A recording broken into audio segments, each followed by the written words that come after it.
Today's podcast is brought to you by Visa, who wants to know, where would you like to be?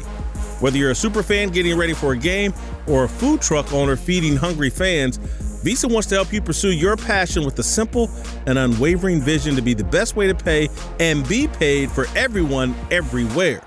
They know that every Visa transaction is a promise, and they want to provide you with the most secure and easy payment experience possible.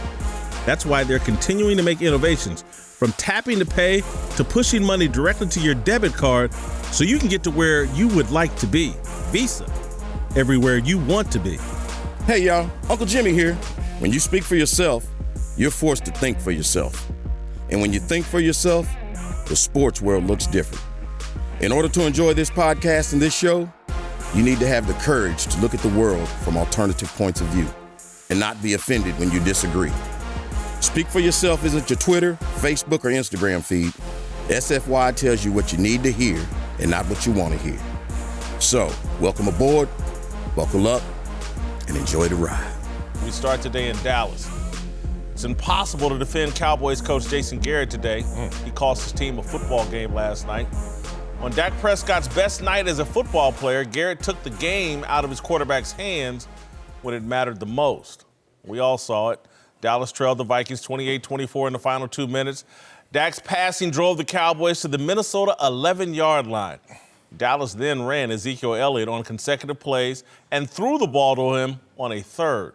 The 3 plays netted -3 yards. The Cowboys lost, dropping into a first-place tie with the Eagles atop the NFC East at 5-4. The team Jerry Jones thinks is a Super Bowl contender might not make the playoffs. Jason Garrett is to blame. That's obvious. What motivated Garrett's strategy isn't quite as obvious. You might think at the end of the game, Garrett chose Zeke over Dak, or that Garrett chose his offensive line over Dak. Neither is true. Garrett took the ball away from Dak because he doesn't trust the Dallas defense. Garrett ran Zeke because the Cowboys wanted to milk the clock and make sure Kirk Cousins didn't have enough time to lead the Vikings on a game-winning touchdown drive. Given Cousins' reputation in big games and big moments, it's easy to argue the stupidity of Garrett's logic and strategy. But given the behavior of Garrett's boss, Jerry Jones, it's much easier to see why Garrett thinks the way that he does. Remember a couple of weeks ago at the trade deadline when Jones and the Cowboys made a big public display of their pursuit of Jet safety Jamal Adams? The Cowboys' official Twitter page made mention of their failed attempt to land Adams. That was Jerry Jones stating on the record that his team wasn't good enough on the defensive side of the ball. Let me be clear, I don't have a problem with the Cowboys trying to trade for Adams. My problem was the public admission of the attempt. You don't do that. It sends too loud of a message within the organization that you don't think your solutions are internal. Jason Garrett certainly heard the message, and standing on the sideline trailing by 4 points last night, Garrett tried to please his boss by protecting the defense Jerry doesn't think is good enough. I'm sure Jerry Jones is furious. What Garrett did was stupid. It was as dumb as tweeting, the Dallas Cowboys had interest but couldn't land Jamal Adams from the verified Cowboys Twitter feed. I went to bed last night convinced Jason Garrett had to be fired. I still believe that. Dak Prescott was on absolute fire last night. He threw for 397 yards and 3 touchdowns. The Vikings shut down Zeke and the Cowboys running game all night. You had to let Dak finish Minnesota and then roll the dice with your defense. But what choice would I make if ownership told me 2 weeks ago my defense wasn't good enough? Maybe I would have been as dumb as Jason Garrett. Ooh. All right, joining the desk now are Fox Sports NFL analyst Lamar Arrington and Hall of Famer Tony Gonzalez. Marcel, damn, that feel, man, we need to go back to the crib. Hall of Famer. Man. Congrats. Any way to justify Garrett's late game decision making? Absolutely, there's a way to justify it. It's amazing. One, let me just give you something to preface this conversation in terms of how we're interpreting the Dallas Cowboys. In praise, it's Kellen Moore. Oh, man, this offensive guru who was in the same quarterback room with Dak Prescott, speaking the unspoken language because of their chemistry when they were running off those wins early in the season. But in failure, it's Jason Garrett. And, how could you take the ball out of Dak's hand? Who is third fiddle when it comes to the pecking order of how this team is designed? Let's not forget, the engine of this team was supposed to be Ezekiel Elliott. And then we saw a blossoming defense. And then Dak Prescott was supposed to just manage the situation. But Dak interrupted that flow by actually having his best performances this year. This is the best quarterback we've seen out of Dak Prescott, and that game might have been his best game ever. So what happens now? You have to go back in history, in short history, to look at what the Dallas Cowboys are going through in terms of identity crisis. I bring up their most important game, I think, under their tenure, which was that Rams game last year in the playoffs. And we know what happened in that game. Who was the best of the defense, Ezekiel and Dak? Dak was. They gave up 30 points to the Rams. Zeke went out there, 20 rushes, 47 yards. What did Zeke do last night? Let's see again. 20 rushes and 47 yards. Coincidence? Coinky-dink, as they say? No, I don't think so. What's happening in these critical moments is they're going through an identity crisis. They're thinking in main ingredient form, it's our defense, it's Ezekiel Elliott. But the reality is, who shows up in their most critical moments? Dak. And I think right now we're starting to see that transition. Even they don't trust it, but it's a transition to the guy who shows up the most, Dak Prescott. Listen, it has to be on the coaching. I don't think there's any way to justify going to Ezekiel Elliott on 3 consecutive plays in that current situation. Amari Cooper was having an amazing game. Dak was having an amazing game. So to put the game in his arm at that point in time, especially maybe on second, certainly on third down, would have been more sensible. I think it's hard to sit there and say, okay, well, we're justifying this based off of them playing offense by being the defense. Score. If you score and you allow that defense to show whether they can do it or not in that moment, I think it's more justified. Well, justification to me, yeah, I can justify it. I thought obviously he had his reasons. Well, he's saying that, okay, I have the best running back in the NFL. I have the best offensive line in the NFL. We're talking 2, 3, all Hall of Fame, not Hall of Famers, all pros this year, maybe, right. maybe. Man. I mean, a line that every team in the NFL would want. Yeah. Now, you know the guy who's going to get you, and you guaranteed this running back $50 million. You're saying, okay, you haven't paid Dak because they haven't believed in Dak. That's my thing. If he was good enough, he would have got that contract by now, according to whatever the front office is thinking, Jerry Jones included. And so I just think I can justify it by saying 3rd and 2. Yeah, you give the ball, put it behind your all-pro offensive line, put it around, in the ball in the hands of the running back who's the best running back in the league, and go get 2 yards, just 2 yards. Now, looking back at it, he was hot at the time, but I can justify it. I wouldn't have done it. I would have said, Dak, go out there and get this for me because you've been playing really, really well. It's like the hot hand in a basketball game. I don't care who it is. If it's Steve Kerr, guess what, Michael Jordan? We're not going to have you pass the ball to Steve Kerr. Let him go make this ball because he's hot right now. I would have let the ball stay in Dak's hand. But I can justify why Jason Garrett did that. Listen, I can see the identity crisis that Marcellus is talking about.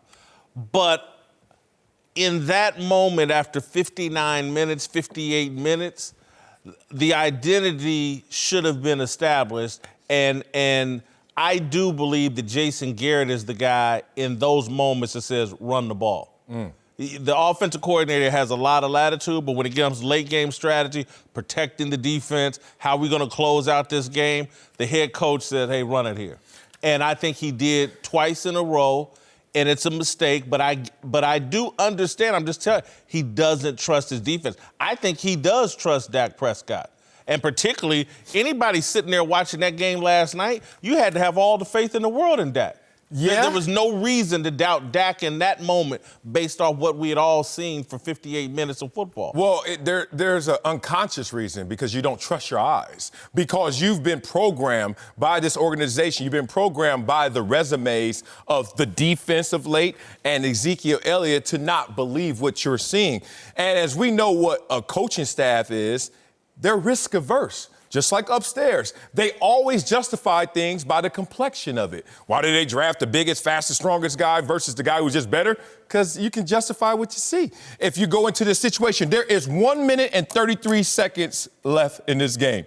You're thinking 2 things. Let's score, but more importantly, let's milk this clock. We've already given up 28 points to this team. How can it be more importantly milk the clock?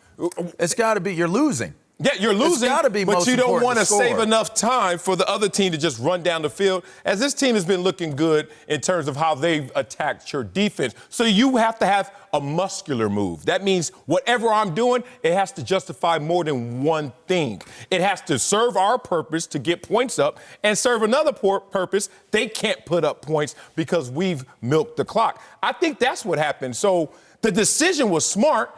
The results make us question the decision. And as we know, all in the moment of truth, you can't question your decisions no matter what the results are. I'm going to tell you why I don't think the decision was smart, though, is because Kirk Cousins has a reputation in big moments. And I would have bet on my defense and Kirk Cousins playing to his reputation. Why not? You're losing. And I think it's interesting, the identity discussion here. And Tony G says, okay, you're not paying him because you're not convinced he's your guy.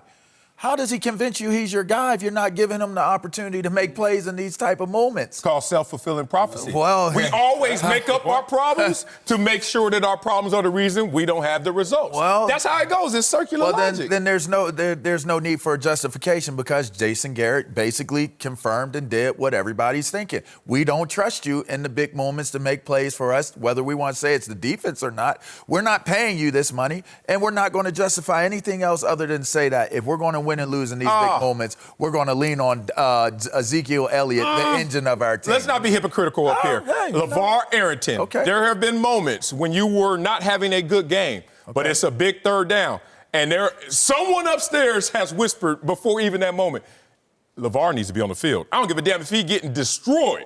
LeVar needs to be on the field, right? So that's the same thing. Ezekiel Elliott, in big moments, there is a mandate, there is a climate that whispers to you, he needs to get the ball. And that's just what's happening right here. There is a moment of transition when they finally say, you know what, LeVar, it's okay if he's on the sideline. It's okay because we have some young pups who could do it. But this is not the moment for the Dallas Cowboys If I was having the type of game Dak Prescott was having and I was on the sideline, that further goes to the point that those coaches should be in question. I mean, he was having a great game. He was. Y'all helped me realize, though, but you were something that I wish I had put into my essay, to be quite honest with you, because the lack of Dak contract is another signal of give it to Zeke. Again, and you gave Zeke the contract. You had on investment. And you gave Zeke the contract. So everything you do sends a message. And if you haven't signed this guy to a contract, that's it. We're in on him, but we're not all the way in on him. And we are all the way in on Zeke. We've paid Zeke to get these 2 yards. We paid this offensive line to help Zeke get these 2 yards. They followed the money, or Jason Garrett did, when he should have followed his eyes. He should have followed his eyes. Minnesota's defense followed the money, too. Well, they paid their defense as well. and look, this is unfair to Jason Garrett. 1, he's not the one paying. 2, he's not the one calling the plays. He called those. He told him to run. Okay. Now, where to run, that's Kellen Moore. But he told him to run in that moment. What gives you that level? Because that's what that's what the head coach, that's why they call you head coach. There's about delegate. No, there's about 5 decisions that are going to get made in a typical game. And though that was one of the 5, and he blew it. Hey guys, this is Jason Whitlock from Speak For Yourself. Are you ready for what's ahead? You can't always predict the future, but you can game plan for it. Generations of families and businesses have harnessed the power of Pacific to help them reach their unique goals. Whether you need to save enough money to meet your needs, ensure your family is protected, or make sure you don't run out of money, Pacific Life has a variety of financial solutions that can help. Pacific Life counts more than half of the 100 largest U.S. companies as its clients and has been named one of the 2019 world's most ethical companies by the Ethisphere Institute. Protecting what matters most to people for 150 years and counting? That's the power of Pacific. Ask a financial professional about how Pacific Life can help you game plan for the future, or visit pacificlife.com. Fox Sports salutes Veterans Day. Whitlock and Wiley, Tony Gonzalez, and LeVar Arrington are back. Time now for a big story presented by Hyundai. Let's move to Lamar Jackson. Put on a show yesterday in Cincinnati, throwing for a perfect passer rating and ripping one of the best touchdown runs of the season in a 49-13 blowout of the Bengals. According to Fox Bet, Lamar is now the favorite to win the MVP, surpassing Russell Wilson. Both guys are having excellent seasons, leading their teams to 7-2 records, with Wilson outthrowing Lamar, while the Ravens quarterback clearly has the advantage running the football. All right, the question here, has Lamar Jackson passed Russell Wilson in the MVP race? No, he hasn't passed him. He was already ahead of him. Which he passed him. He been in front of him. I'm trying to tell you.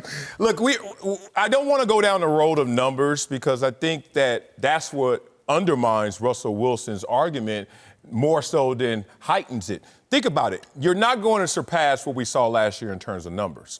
50 touchdowns and 5,000 yards when you talk about Patrick Mahomes and MVP. But Russell Wilson's going to have a very efficient year, kind of more of an Aaron Rodgers as last year. Aaron Rodgers, 29 touchdowns, 2 interceptions, and because the team wasn't good, no consideration for the MVP. And Russell's going to fall somewhere conveniently between that. But then there's signature moments. If this was college, a Heisman moment, MVP moments. And you talk about having a perfect game yesterday. Oh, that's not his only perfect game this year. I mean, the guy's been perfect more than once. And he gave us a moment that his coach has even went on record and said, we'll be talking about for decades. When you give the numbers that he's going to put up, which is going to be in the neighborhood of a Russell Wilson, but what's not going to be in the neighborhood for Russell Wilson is those signature moments that Lamar Jackson continues. You know there's a game tonight. Huh? You know there's a signature game. Oh, yeah. But up to this moment, what do you got for Russell Wilson? What you got? A comeback at home against Tampa Bay? What about a loss to Lamar Jackson? What about Lamar Jackson beating the Patriots and the Seahawks? The point is there's just going to be enough casual conversation moments for him to win the Heisman. It is Lamar Jackson's to lose. Yeah, I'm piggybacking off of Marcellus here. I think Lamar Jackson has the Lamar Jackson factor on his side now, and a lot of times that's the biggest element that you need in order to get. Yeah, well, I mean, schedule. It's still within the results. He did have, but he had an amazing game against the Patriots, and as you mentioned, he did have an amazing game head-to-head with those Seahawks, with Russell Wilson's team. Again, I think it's still, whether it's the Bengals or not, it's the Lamar Jackson factor. Exactly. You see what he's capable of doing. You see the numbers. As long as the numbers are comparable, you're going to look at the sensationalizing of the plays he makes. Well, I mean, he didn't play yet. Russell Wilson's got a big game today. That's on him. In the stock market of the NFL, you're hot one week, you're not next week. I mean, after last week's performance, Russell Wilson, he had 5 touchdowns last week? Yeah. I mean, come on. Last week you're like, oh, he's got the MVP. Tampa Bay. It is. We'll see. It's a long. He threw Cincy out there. One good one deserves one another. played the Patriots and one played Tampa Bay. We over here talking about. We played against the Bengals yesterday. Okay, I'm not overly impressed by you beating the Bengals like this. You know how many other quarterbacks have a perfect passer rating against Bengals? Exactly. Nobody. You know why? Because if everybody could do it, it'd be easy. But it's not easy. Lamar Jackson did it, and he knows it. This kid is special, and he's very, very fun to watch. And I would not be surprised if he wins the MVP. He gets your vote, Hall of Famer? Look. Yeah, come on. Do I have a vote? Do I get a vote now? If you had You get more than one vote than us.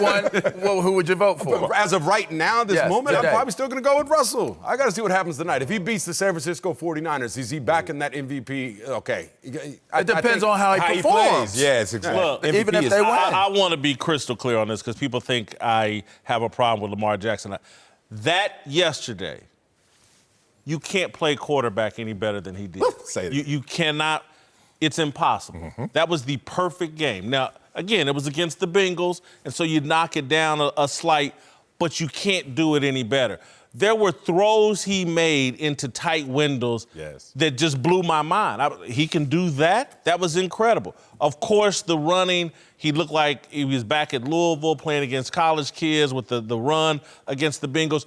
You can't play quarterback better than he did yesterday. Having said that, it is the Dow Jones, and the market's going to adjust. And there's going to be an adjustment tonight. Russell Wilson has an opportunity to put on his show. Next Sunday, or 6 days from now, we're going to see the real showdown. Deshaun Watson versus Lamar Jackson, the Texans versus the Baltimore Ravens. That stock market's going to adjust after that because Deshaun Watson's right in the middle of this MVP race. Russell Wilson is. Lamar Jackson has now, to me, elevated himself right into the thick of it. I still have, going into tonight, Russell Wilson ahead of Lamar Jackson. We'll see what happens. If Russell Wilson doesn't get it done, and I'm not that optimistic they get it done against this San Francisco defense, then yes, I'll put Lamar Jackson tied with Deshaun Watson at the top of my MVP list, and we're going to see a showdown against the Texans. Deshaun Watson, Lamar Jackson, that's going to be incredible. He's going to face more resistance against the Texans. If he does it against the Texans in the same building, same day as Deshaun Watson, then I think it moves to where, like, okay, this kid's in the league. Credible response, but I challenge it, and I challenge you too, Hall of Famer, to really question your variables of measurement. And I think what happens in traditional measurements is we get lazy. We just say, oh, conventional quarterback. Let's look at the proper categories, major statistical categories. But there's a video game effect that is happening right now. That is, I can't use the comparison of the collegiate ranks because there's a huge disparity between talent and team when you say, it looks like he's doing what he's doing against Louisville opponents. This is the NFL. Even the lowliest of teams. We thought Miami. It's a collection of all-stars. Out there. Miami 2 weeks ago, we were like, who are they? Oh, Miami, all right now. Cincinnati, they are the lowliest of low. We get it. But it's still an NFL team. And he is making grown men, all pros, look bad. The Bengals are one of the worst NFL teams of all time. They made a mistake dumping Marvin Lewis. They had to do it, I get it. But now they're starting to figure out the difference between Marvin Lewis and some of these other guys you run in there trying to fix the Bengals organization. What Marvin Lewis did was amazing. Listen, first of all, none of the leaders in the MVP race can be labeled conventional quarterbacks. None of them. Russell Wilson's 5'10" and runs around. Deshaun Watson is almost capable of doing everything running-wise as Lamar chooses not to. There's a reason you made that choice. Because God made it for you first. God made the choice He's first. been injured. You know how he got injured? Trying to be Lamar Jackson. I get it. And you're not going to be Lamar Jackson. Almost close. This is different. Go ahead, Lamar. Oh, my God. This is not close. Don't do that. Not almost close. Don't do that. No. Deshaun is an elusive runner, and he's a fine runner. But Lamar is on a different, that's a different level. It's not even like, I don't have a big point to make other than that's just not accurate. I think as a defensive player, linebacker, who would you rather go against? I mean, Deshaun Jackson or Lamar? Deshaun Watson? I'd much rather go against Deshaun Watson. Yeah. Much rather. Because I might not catch him. I could catch Deshaun Watson. In my day plan, I could catch him. I don't know that I could catch him. And don't forget, Deshaun Watson's been the most sacked quarterback since he's been in the league. That's a bad offensive line. Oh, no, I'm not. It all is part of the consideration. I'm just saying, give him a bad offensive line, you're going to see even more Lamar Jackson. Yeah, you still might not catch him. You still might not catch him. Lamar Jackson, the spin that oh, my God. The counterclockwise spin is something that we all take notice of if you ever play defense because it goes against conventional thought. Like your muscle memory is, he going to spin the other way. But then you're like, he can't spin that way. LaDainian Tomlinson did that same spin. I don't know why I'm going off record. The first play ever as an NFL player in practice. Junior Seau, Rodney Harris, myself sitting there watching his first carry ever as a pro, and he did a counterclockwise spin. And we're like, that's not normal. In full stride. And that's the best way of explaining it. In full stride. I was on the field with Sean Taylor, man, and let me tell you something. The things that you see people like that do with their gift, it's not, you can't compare it. Hey, it's hard to compare it. I get it. That's a hard one to we're compare. trying to say that, and again, what Lamar did yesterday was perfection. Again. But y'all are doing a disservice to Deshaun Watson if you don't think he's equal in talent. And again, hold on. He's a better passer. He's a better passer.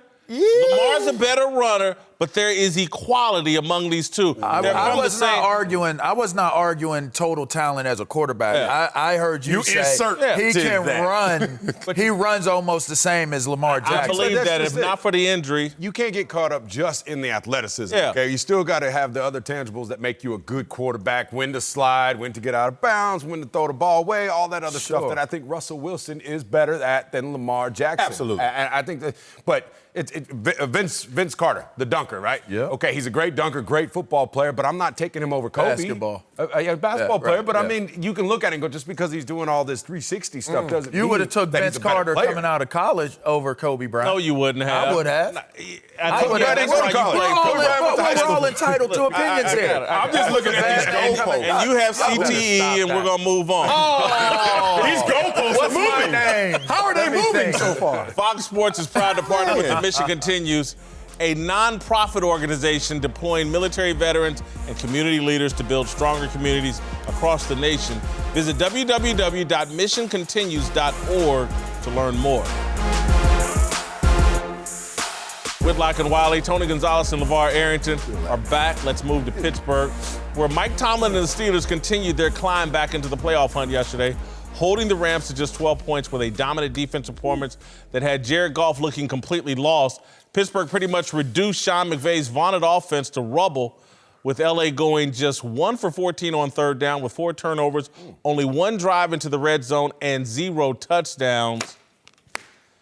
Impressed by Mike Tomlin's Steelers or disappointed in McVay's Rams? Man, disappointed in the Rams.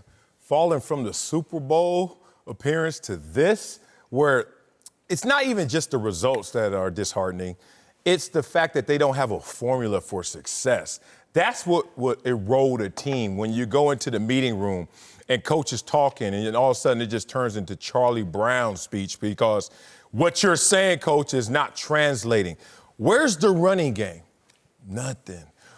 Where's Jared Goff? Oof. And if you want to talk about Jared Goff, we have enough of a sample size to start a different assessment of Jared Goff. In his last 16 games, which is in the NFL season, 9-7, under 60 completion percentage, and touchdown interceptions 17-16 with a 79 passer rating. Man, now that's just for anybody, let alone for a guy who just got over $100 million. So you can't bank on your running game. You can't bank on your quarterback. And the defense is trying to hold the water, but there's just too much what's going on the other side that is really undermining what the defense is doing. This is a bad situation, I think, from top to bottom. I'm totally impressed by Tomlin and the Steelers and trying to voice this with as little, bias as possible. This team was set for dead. You lose your starting quarterback. You've dealt with injuries in your backfield. We all know about them losing Le'Veon and Antonio Brown. They come into this season a wounded duck, and now they find themselves the sixth team that would be in the playoffs right now. That defense showed up, and you're looking at the highlights here. Their relentless assault on Goff and their relentless assault on that offense and the way they played, the ball hawking, the turnovers with interceptions, the turning them into touchdowns. That's winning football. You get into November, December, that is winning football, and you saw the formula at play for the Pittsburgh Steelers. I'm more impressed with Tomlin being able to galvanize everything that has happened and become maybe that voice that they're listening to, them against the world. No, I agree with you 100%. I think looking at everything that they've gone through, no Connor right now. The Rams, come on. Everything that you said about the Rams, we've known that. Okay, I mean, they have not been playing well this year. They were in the Super Bowl last year. But ever since then, they have even leading up to they just have not been playing that well. I just think Coach Tomlin. We talked about MVP race. Is Coach Tomlin in the Coach of the Year race? Yeah, he has to be now. He's got to be. He's got to be. No one would have called this at the beginning of the season after everything that they went through. They have come out there. Whit was putting him in Atlanta. He already had his bags packed, house for sale. He was going to Atlanta to coach. You know what I mean? I remember you were saying, you're still saying that even if they turn this around, they go to the playoffs, you're saying maybe he should still get out of there. Yeah. But I think he has shown his true colors as a coach. Oh, my goodness. What he's done this year has been so much fun to watch. The Rams are in serious trouble. There is something going on there. We've been talking about it. They can't run the football. Jared Goff, maybe he's not as good as advertised. There's something going on there. Coach McVay, welcome to the NFL. You had your high tide, which is like a lot of players. We go through something like that. You're going through that low time. Let's see how it responds. Obviously, I'm not going to count him out, but he's still got a lot left to learn. Yeah, I actually thought I was going to be alone on this island, but hell, everybody's over here with me. I'm more impressed with the Steelers. I wasn't there. I think that. I thought Mike Tomlin was going to have a great season coming into this year. I said that he and Big Ben backed into a corner. This was going to be his year. When they lose Big Ben, I thought it was over. And I was on the wagon of like, man, get the hell up out of Pittsburgh, go to Atlanta. Based on what I'm seeing now, I'm going to flip-flop. I'm going to change the narrative. Ain't nothing wrong with that. He is establishing himself, not reestablishing. He is establishing himself as the authority in Pittsburgh. When Big Ben comes back now, there's no equality. There's no, hey, man, go mind your business, go sit in place. It's Mike Tomlin's team and franchise. What we're witnessing is a historic, sea change in Pittsburgh. Mike Tomlin has the power now moving forward, and it's based off of, and this is a statement where I'm about, people are going to disagree with me, but this is what I believe. I think Pittsburgh's got the best defense in football. I don't care what the stats say. Based off what they're doing, the way they attack the quarterback with their front four, based off of adding Minkah Fitzpatrick, he's playing like Ed Reed in the secondary. To me, that's the defense I would want to have going into the playoffs. I don't think they're going to make the playoffs this year. But I think based off what they're doing with this defense, next year when Big Ben comes back, Pittsburgh's going to be a Super Bowl favorite out of the AFC, and there'll be no question that Mike Tomlin is the authority. What's the GM's name that said everybody better answer to Big Ben or whatever? Kevin Colbert or whatever. He'll now be saying that about Mike Tomlin is Tomlin's franchise. Oh, you said a mouthful. First of all, I think the 49ers defense, Patriots before the Ravens game, but we'll see how they reconcile things. This whole Big Ben, Mike Tomlin feud, power struggle is not over. What's the old saying? It's easy being a soldier when there's no war. Look, Tomlin is not in a war right now because there's no other soldiers of his level. But when that other soldier steps up, we're going to see how that war plays out. They winning games without Ben. Yeah, with house money. So guess what? When you win with house money and not your money, people don't give it the same respect. There are different expectations. And I'm not taking anything away from Pittsburgh. But when you talk about the Rams, the expectations is why I'm saying I'm really disappointed in them. Think about what they had. An MVP caliber running back, highly paid quarterback, best player in football, Aaron Donald, and the genius coach. And now the coach is looking like Freddie Kitchens out there calling plays on the punt. Like, you got Blake Bortles going back and forth. Like, this is some Freddie Kitchens stuff. All of this is happening within a calendar year of being in the Super Bowl. That's much different than, hey, people count us out. Oh, we're not counted out just yet. That's a different expectation. Yeah, but again, I'm going to have to disagree on house money because you're still expected to come out there and put a product on the field that is competitive. They could have easily fell apart and tucked it in and said, we got injuries, let's just try to make it through the season. And it looked like that's where it was heading early on. Oh, good for them. I think you're supposed to play hard. What do you mean? But some of these teams don't. We could easily be saying Lamar Jackson had the same type of game against Pittsburgh Steelers because it's the Pittsburgh Steelers. We just said that about Cincinnati Bengals, right? They were heading down the road of being a team that was a pretty poor team for this season. Yeah. They turned that around. And I don't think there's any team, if we're going to say one team that has had to overcome as much as they had to overcome to be a team, to be in the position that they're in right now, I don't think that you would say that the Steelers isn't in contention for number one. To me, the most sizzling storyline out of Pittsburgh is not the tug-of-war with Tomlin. It's Big Ben not getting the most out of his players. This was not a playoff team last year with more talent than this year, and they may be a playoff team. So I know there's no quarterback controversy just yet, but just think about it. We see it in Carolina. You're playing greater than the sum of your parts in Pittsburgh. No, don't give Mason Rudolph no credit. Okay, no credit? None? None. Anybody can just roll out there and do what he's doing? Anybody? What's he doing? He's eating off his defense. Minkah Fitzpatrick is carrying the team. T.J. Watt carrying the team. Yeah. Mike Tomlin getting them to believe that they could do it without Big Ben. And again, getting rid of the noise of Antonio Brown and Big Ben, two problem children. That noise is coming back. And now this guy can lead. You're from Pittsburgh. And the Pittsburgh media has been on Mike Tomlin the last couple of years. That's over. He's proven his point. He's silencing his critics in Pittsburgh. But they still want to win in Pittsburgh, and that's what's always going to be the tug-of-war of looking at what he's able to get done with what he has versus winning and losing. So, yes, they're going to be very intense on how they look at what his performances are, but I don't think anybody could dispute or argue right now the job as a coaching staff and him being the leader of that coaching staff, what this Pittsburgh team can accomplish. All right, welcome back. Whitlock and Wiley. LeVar Arrington's back with us. We're joined now by Fox NFL analyst TJ Houshmandzadeh. Time now for Darnell's question of the day.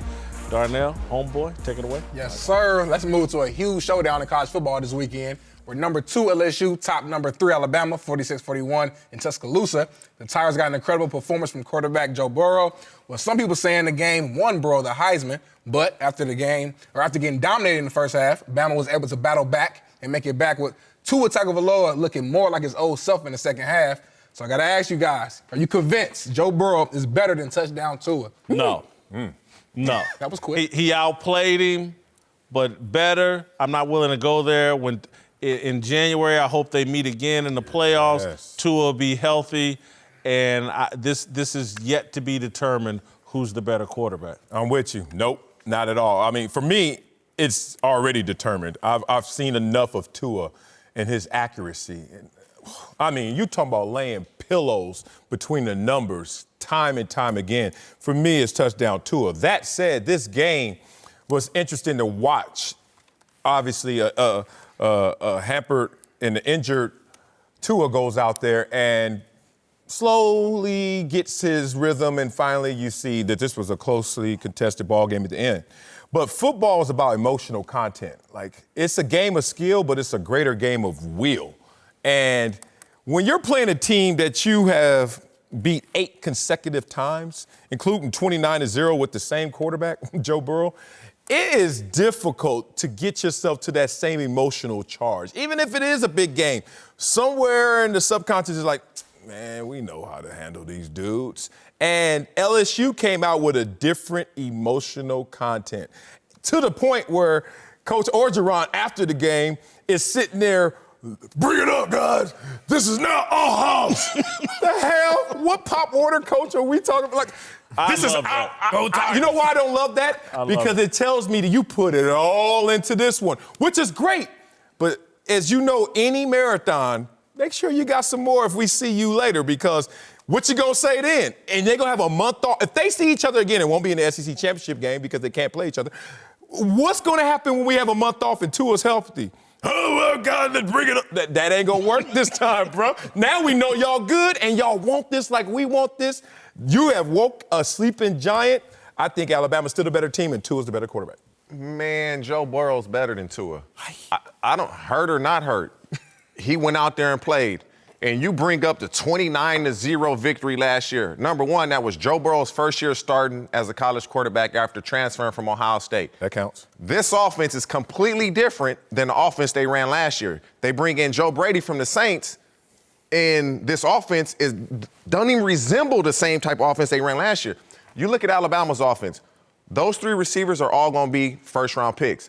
Joe Burrow is now bringing his receivers into the conversation of being first-round picks. Jamar Chase, Justin Jefferson, and Terrace Marshall. All those guys. Edwards-Helaire, the running back. Moss's son as the tight end. Joe Burrow is so – you look at the game. He completed 79% of his passes. Nice. Tua completed 52%. That is a huge difference. With one leg? One leg. He won – how did he look on that first drive when he scrambled and just dropped the ball? Did he look like he was limping in?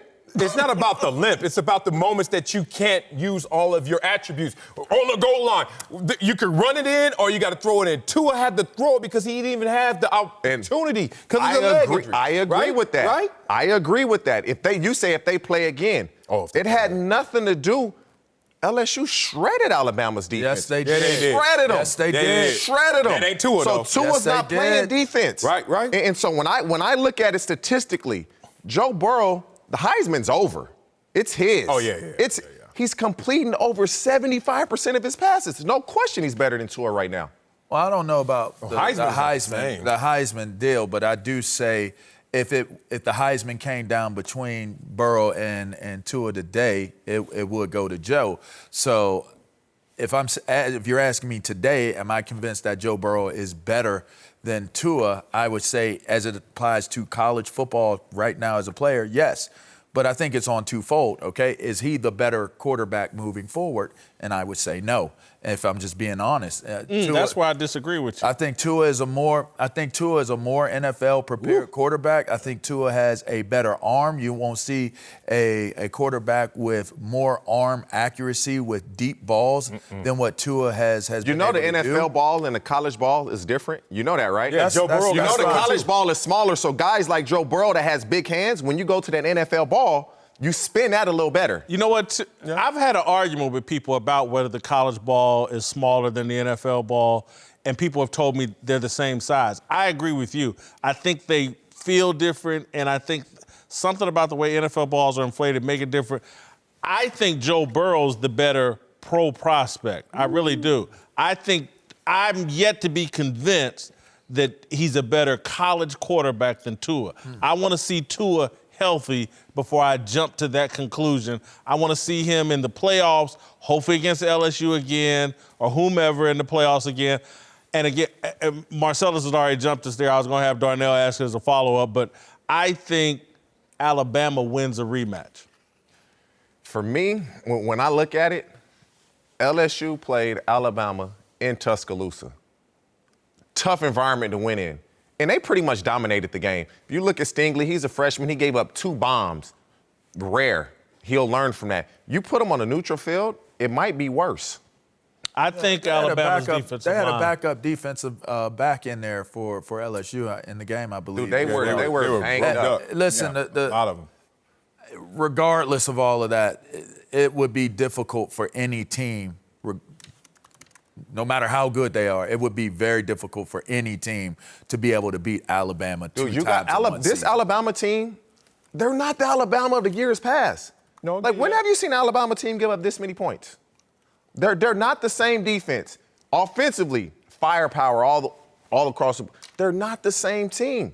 You can't look at Alabama of 2019 and say, oh, it's Alabama of 2016. They're a different team. Listen, I agree with LeVar. It would be very difficult to beat Alabama twice in a season. They're completely different than Penn State. Minnesota would probably crush them in a rematch. Minnesota would crush Penn State. You're crazy. All right, welcome back. Fox Sports salutes Veterans Day. Jason Whitlock, Marcellus Wiley, joined again by TJ Huspanzada and LeVar Arrington. Time now for the most fearless discussion of the day. All right, did y'all know I have a sixth sense? I'm sorry. That's spelled S-C-E-N-T.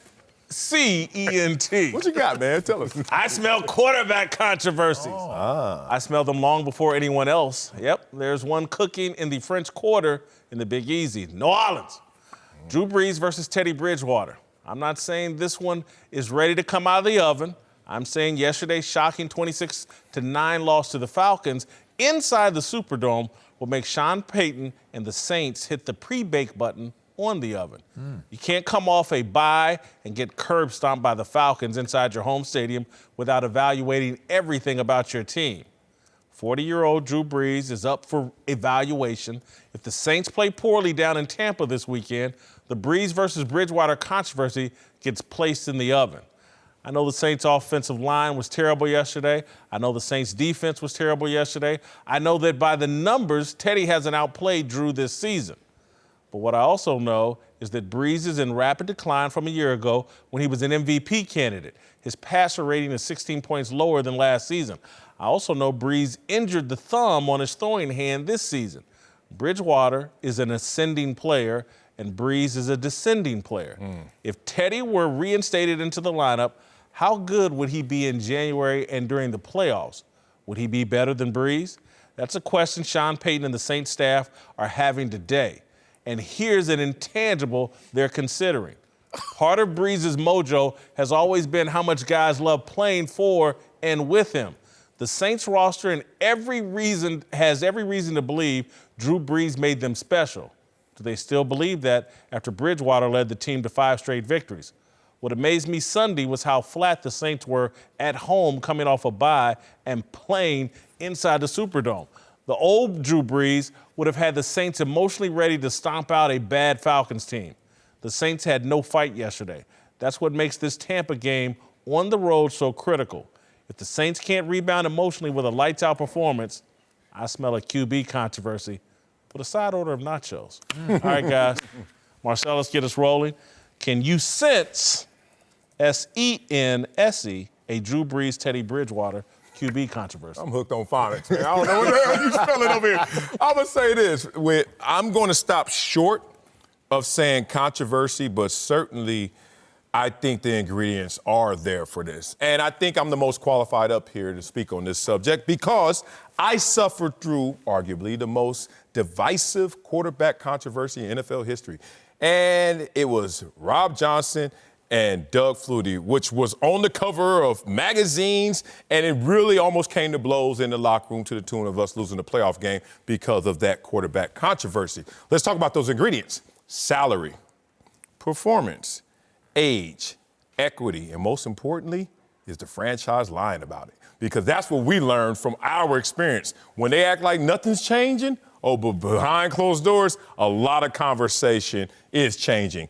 Drew Brees had to pull teeth to get a low-ball deal, 2 years, $50 million. Y'all remember that negotiation? This is Drew Brees in New Orleans, and they're like, oh, no, Drew. And he got his 2 years, 50, but that's coming up. And Teddy Bridgewater is going up the mountain. How high? We don't know. But the opportunity is there for them to transition. And Teddy Bridgewater has already shown you that he will be appreciative of a low-ball offer. Him taking the highest paid backup opportunity shows that I care about more than just the money, because I could have went somewhere else and been a lowly starter in Miami and gotten paid. But he wants the money because he wants the situation. And I think that's going to be the conversation behind closed doors, but we won't get any evidence of this until it actually occurs. This is very interesting because when Brees got hurt, we sat here at this table and said, if he can go 2-3 and just keep him in the hunt, he's probably going to lose to the Bears. He should beat the Jags and Bucks and lose to the Cowboys and Seahawks. That's what we said. He went 5-0. And so for New Orleans and Sean Payton, that opened their eyes of probably saying, wow, we have something here. We got something. And now they're probably thinking they're going to give Drew Brees a lot of rope, obviously. He plays the Bucks, the Panthers, a rematch with the Falcons and the 49ers. He goes 2-2 in these next 4 games, it's a problem. That's too late. It's a problem. Because you lose the season. That's too many games. You lose the season. I don't see them doing it that soon just because of what you said. It's the equity that Drew Brees has built up. Right. The guys in that locker room, they thoroughly enjoy Drew Brees. It will be tough if they just bench Drew Brees, they lose next week. That's not going to happen. Oh, I don't know if, again, I'm not saying bench. Controversy is just like the conversation's full blown. Oh. It ain't just us. If they lose this week, the controversy. That coaches meeting today, I guarantee whoever Sean Payton trusts, they've had this discussion about, man, Teddy looks a little better than Drew lately. I guarantee they've had the discussion. You can't have that conversation with everybody because then that will leak out. But whomever he trusts, they've had this conversation. It won't be a true controversy. It may turn into a discussion of controversy, but not a true one. This season, you don't see anyway.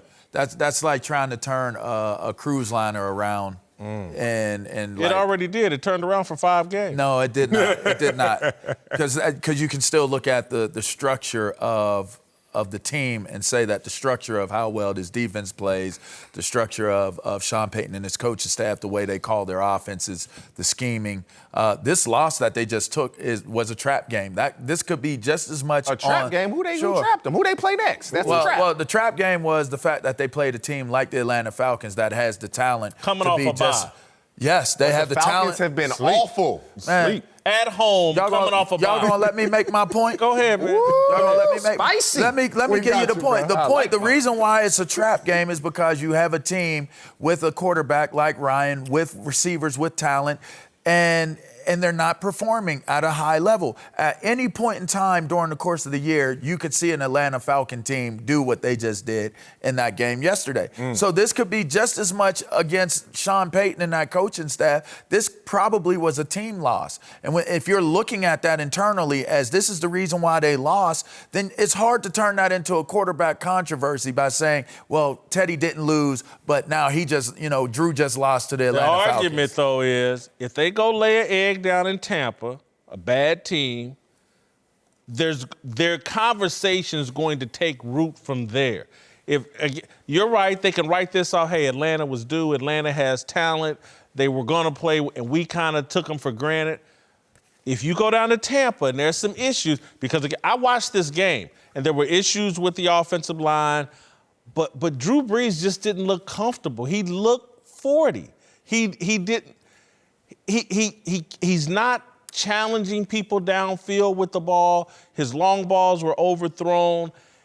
The pass protection wasn't great. I get it. He got sacked 4 or 5, 6 times. I get it. Yeah. But he didn't look like the old Drew Brees. And I think if it doesn't go well in Tampa, they could sit there and have a real conversation. Like, if we get Teddy out here by January, the way he was ascending, he could be the better play for us postseason. Well, look, the conversation started last year with Drew Brees not pushing the ball downfield. You come back from a surgically repaired thumb.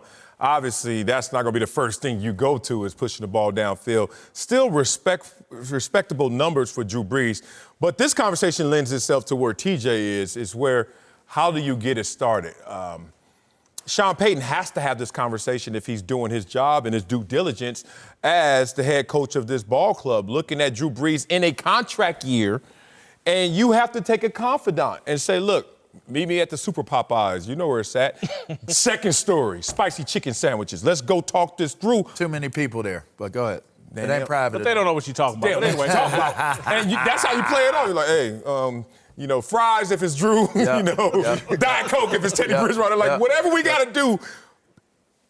Any franchise is sitting there saying, I love you, Drew Brees, but are we going to win a Super Bowl with you going forward? Or should we roll the dice on the potential of Teddy Bridgewater really growing into the situation? That is such a dangerous gamble if you have a healthy Drew Brees. At 40? It's a dangerous gamble. What is a healthy 40? You know why it's not as dangerous? What is a healthy 40? Because Teddy Bridgewater went 5-0. The locker room is not going to say, oh, man, what they doing? He went 5-0. It's not. So that locker room will be behind him. Before you go, let me tell you one other person who's not going to go, what the hell are they doing? I think Drew Brees would handle it well. I'm not saying he'd be happy with it. Right. He'd handle it like a professional. I think he'd be professional about it. Drew has always been a consummate professional. In public. But the biggest there you go. Everybody getting this. If I'm Sean Payton, I think my job is on the line if I make that type of decision. What? If it doesn't, he just got an extension. Okay, but even with that, he just damn near took him to the Super Bowl a year ago. You have to plan for the future, LA. You have to plan for the future. If you make that type of decision where you take Drew Brees out, you go in front of the team, you go in front of the media, you go in front of the brass of the organizations, we're taking Drew Brees out and we are putting in Teddy Bridgewater. You can justify getting it done because of 5-0. Come up shorter. Like, where did they lose last year? Where did they lose in the playoffs? Championship game. And why? Because of a bad call? Come on now. Well, don't get to the Super Bowl and you put Teddy Bridgewater. Okay, but he didn't get to the Super Bowl last year. But they would have. But they would have. They did not. But they would have. Did not. But they would listen, here's the thing, though. Sean Payton is not scared of anything. That's fine. He's not. Because as Marcellus stated off the top, they've already had tough discussions with Drew Brees. Say it. They had to fight with this man to get him to take this $25 million contract. Mm-hmm. They've already established, and again, it's no different, really. It just doesn't get the attention. Bill Belichick's had tough conversations with Tom Brady. and that Tom Brady knows the performance ain't there, this dude will run me. I think Sean Payton has the same relationship with Drew Brees. When you get to these quarterbacks at age 40, you never know when they're going to fall off a cliff. And what we just saw Sunday was some teetering. How do you not know that this organization, this team falls off the cliff with this run if you take Drew Brees out? Because they just went 5-0 with Teddy Bridgewater. That's not enough of a sample size. Look at the teams they played. We sat here. You were on it. Oh, they're going to lose to the Bears for sure this week with that defense. They won. They should beat the Jags. They're going to probably lose to the Cowboys and the Seahawks. You make this decision. You pull Drew Brees out. You put Teddy Bridgewater in. You come up short first round, second round of the playoffs. And now you've ruined the relationship with Drew Brees. So you're going to move on. It doesn't matter. You're already ready to move on. Okay, so you're moving on. You're already saying Teddy Bridgewater is our quarterback of the future. Drew Brees is 40. We're going to move forward with Teddy Bridgewater. If that's simply justified, then you do it. Okay. Take him out. Take him out now. But Lamar. Take Drew out now. Lamar, Joe Montana get no shut way. down? Lamar, it's not just Sean Payton that may be at the Super Popeyes. I told you in the beginning, it's about the lie, the deception. And I'm going to give you a parallel. Wade Phillips walked in front of all of us before the playoffs and said, Doug Flutie is our quarterback. We're going to put Rob in this meaningless Week 17 game just because we're going to rest all the starters. And then he came back the week after and said, Rob is our starter. Lie to our face if you don't know the backstory. But the backstory is Ralph Wilson said, we are going to switch right now. Gail Benson, who was involved with the last negotiation, who also is involved and owns the New Orleans Pelicans, who has transitioned from an Anthony Davis, who was the cornerstone of that team. And they said, move on. And then Drew Brees already had to pull teeth just to get a lowball deal. You don't think that ownership is looking like this can transition if you don't play it the right way. So now he needs the room involved. That controversy plays out now. That's all. I don't think that controversy may have already been underway, may already be going, it may already be brewing, it may be pre-baked, but it's not. I don't think you pull They that. can force Sean Payton. Didn't Jimmy Hoffa disappear in New Orleans? Maybe that's... All right, welcome back. Fox Sports salutes Veterans Day. Whitlock and Wiley, LeVar Arrington, and TJ Husmanzada are back. Let's move to Monday Night Football, where the 49ers host the Seahawks tonight in a huge showdown of division foes and big-name quarterbacks. Russell Wilson has been leading the MVP conversation for much of the year, carrying the Seahawks to a 7-2 start. Jimmy Garoppolo, meanwhile, has been more of a game manager, with San Francisco's defense leading the way through the most of their undefeated season. Question is, will Jimmy G outplay Russell Wilson tonight? Jimmy G played well in his last game. Woo, Can he keep it rolling? His best game this year he's coming off of. But I say no. Only way the Seahawks win, and I expect the Seahawks to at least put up a great fight, is if Russell Wilson balls out. So I think you just got to go through Russell Wilson. Russell Wilson will win the numbers comparison, even if his team loses. It's an unfair fight here because Russell Wilson is going against the number 1 defense, and Jimmy G is going against the 25th ranked defense. And so can he outshine Russell? Possibly. I still expect Russell to get off just because he's that good, but it's an unfair fight. Jimmy G has a much easier path. Yeah, and I think Jimmy G gets it done because of that. I think that this Niners defense will have the answer to slow down Russell Wilson enough and slow down enough where Jimmy Garoppolo has better numbers than Russell Wilson in the game. Yeah, I think this is a bad matchup for Russell Wilson. And I'm talking about San Francisco's front four in particular. I think they're going to eat up Seattle's offensive line. I don't have high hopes for Russell Wilson and Seattle tonight. I expect to come in here tomorrow and Marcellus, I told you Lamar Jackson was the MVP. Russell Wilson threw 2 interceptions last night. You already know. That's 8 mile right there. That's a good deal right there. It's just one game. It's a bad matchup. I do expect Jimmy G played very well in his last game. I expect to see that to continue. I think Jimmy G outplays Russell Wilson.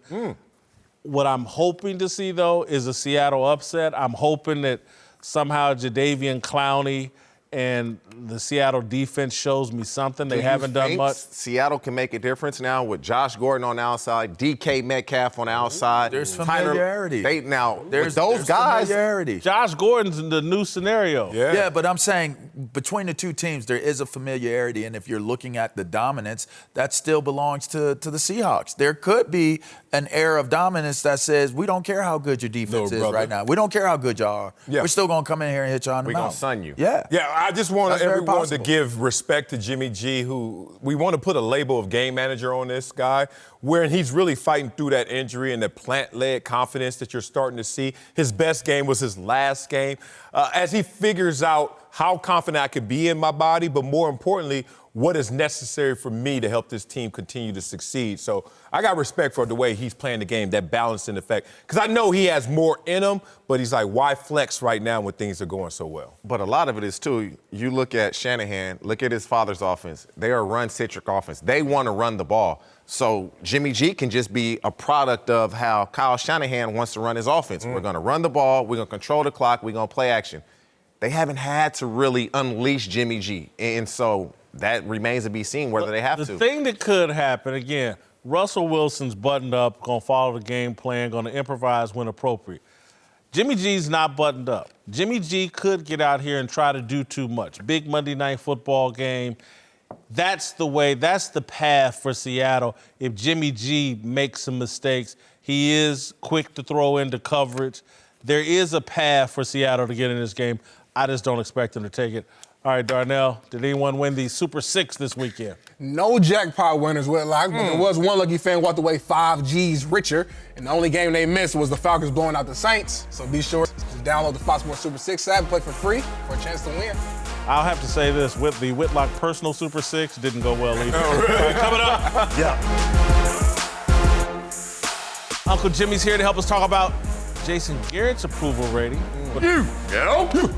All right, first, Jimmy Edwards or Jimmy X.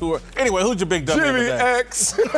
Jimmy X. You know, we try to exist in a state of vainglories. Nonetheless, big dummy of the day go to the person who once again made the grand announcement, I got a 6th sense.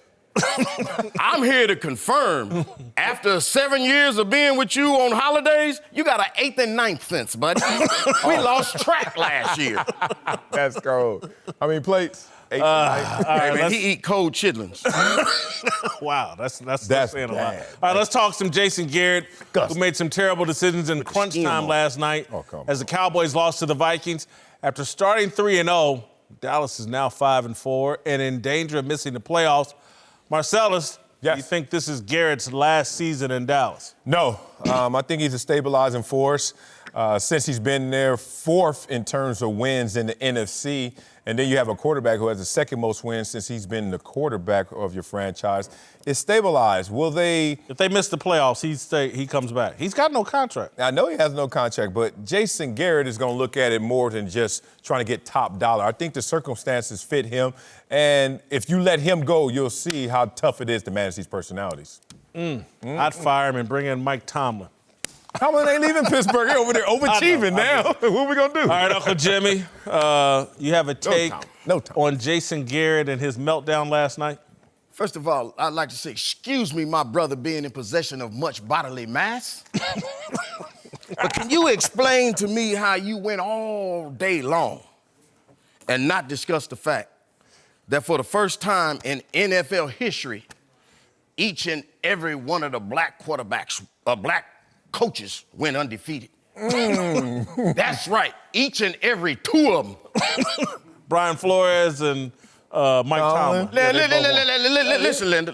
Is that it? If Dak Prescott would have had him a black coach last night, instead of that little ginger-haired Ivy League oppressor, Jason Garrett, Colonizer.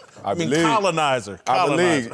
Look, he would have known better than to drift down the snow-covered path to exploitation, subjugation, and mass inflammation.